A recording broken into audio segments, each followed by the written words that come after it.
from the station that's in your Wildlife versus infrastructure. That's the conversation circling about Governor DeSantis officially approving 3 new toll roads across Florida. One would extend the Suncoast Parkway to Georgia, another would extend Florida's Turnpike to the Suncoast, and the third would create a brand new toll road from Polk to Collier County. But these projects would need a lot of land, and environmentalists say it's not just the land needed to build the roads that they're worried about. Once you put a road through the middle of nowhere, it is no longer nowhere, and that is going to end up facilitating sprawl development. The developments will come at a cost for wildlife, but could create jobs and an easier access for people who commute to work. It means that businesses can access consumers in other parts of the country or even other parts of the world at a lower cost than they otherwise would have been able to. Still, others say there would be a big improvement just by updating the highways we already have. We could have taken the interstates that are now 6 lanes and make them 12 lanes, for instance.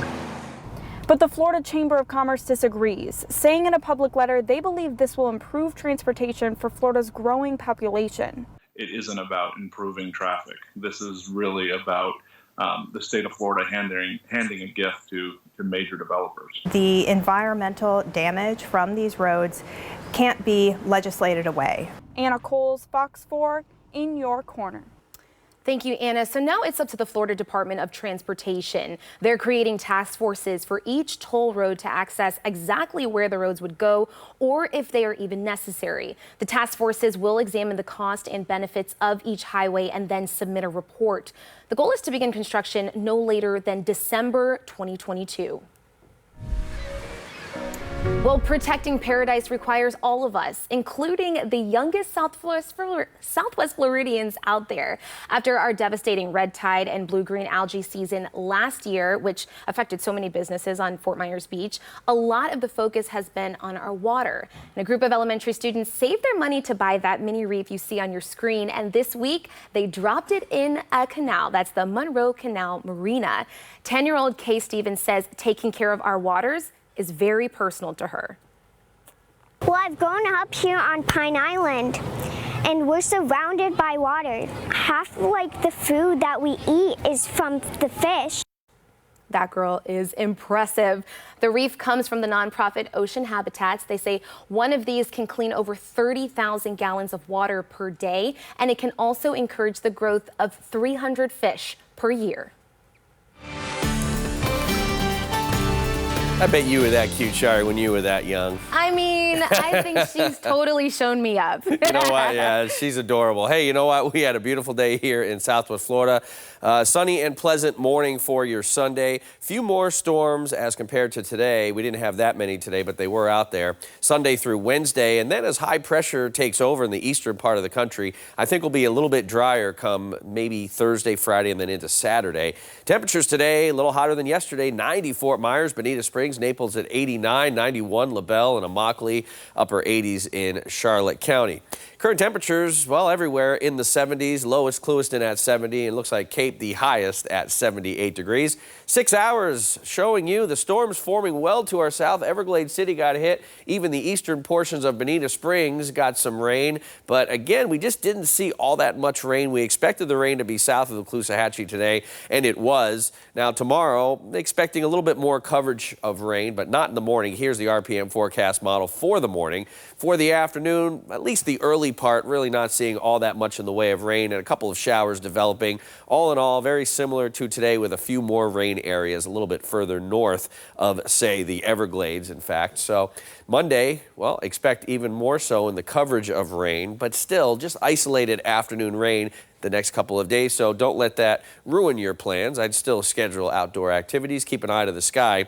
69 degrees, Fort Myers overnight, 70 Naples, Cape, 69. Port Charlotte at 66 degrees. So another pleasant night where many of us will be dropping into the 60s by 8 o'clock. Lots of sunshine, 73 degrees, 81 by 10 o'clock, near 90 degrees by the 2 o'clock hour. And then after that, we'll start to see some of those clouds thicken and just a couple of showers. Isolated threat of afternoon storms and increasing clouds as the day progresses, but 91 degrees will be a hot high temperature for Fort Myers, pretty close to average actually for the end of May. Ingman Marine forecast looking pretty good. East wind in the morning, light wind out of the west in the afternoon, 5 to 10 knots.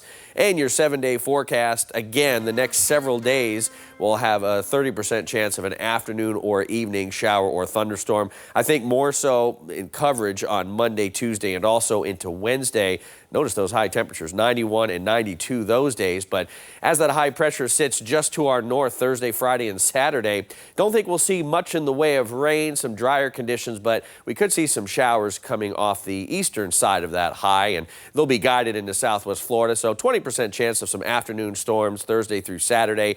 High temperatures staying hot at 93 and overnight lows the entire period in the low 70s.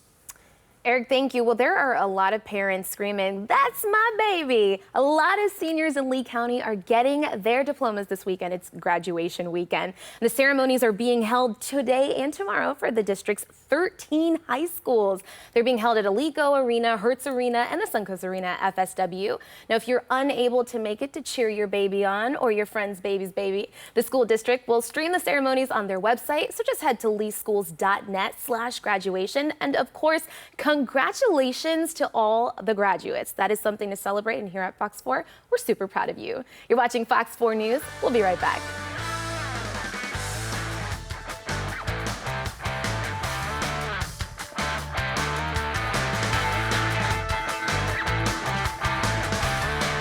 Expert. Well, the beach days are back, and we all need to protect our skin when we go outside. But it turns out your sunscreen may actually not be good enough. Environmental Working Group looked at more than 1,000 sunscreens, and researchers determined only a third would actually pass safety tests. Some just didn't provide adequate sun protection, and others contained potentially harmful chemicals. CVS Pharmacy has already made changes to make sure customers are protected, so the store no longer sells sunscreens that have an SPF of 15 or lower, and it may be easier to pick out a good sunscreen there. And because CVS offers dermatologist-approved options, and anytime you're shopping for sunscreen, Consumer Reports say you need to check the ratings. Make sure it's got an SPF of at least 40, and 2 ingredients every great sunscreen should have are zinc oxide and titanium dioxide. Now, once you've lathered on the lotion, make sure to reapply every 2 hours, and don't ignore your legs or your eyelids. And you'll want to put it on about a palm's worth of sunscreen on your entire body. And if you're heading out with the furry animal of the family, you can now keep them safe while in the sun too. Target is selling special clothes to protect your pet's skin this summer. They're selling t-shirts made from UV protection fabric that actually deflects the sun's harmful rays. The t-shirt comes in a wide range of sizes, so no breed gets left behind. You can find that product online and in Target stores.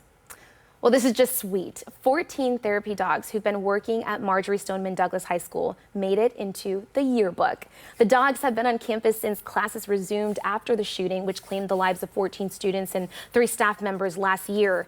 A yearbook editor says that the dogs are on campus celebrities. He says yearbook staff got the idea after another resident dog was photographed on picture day. They are so cute.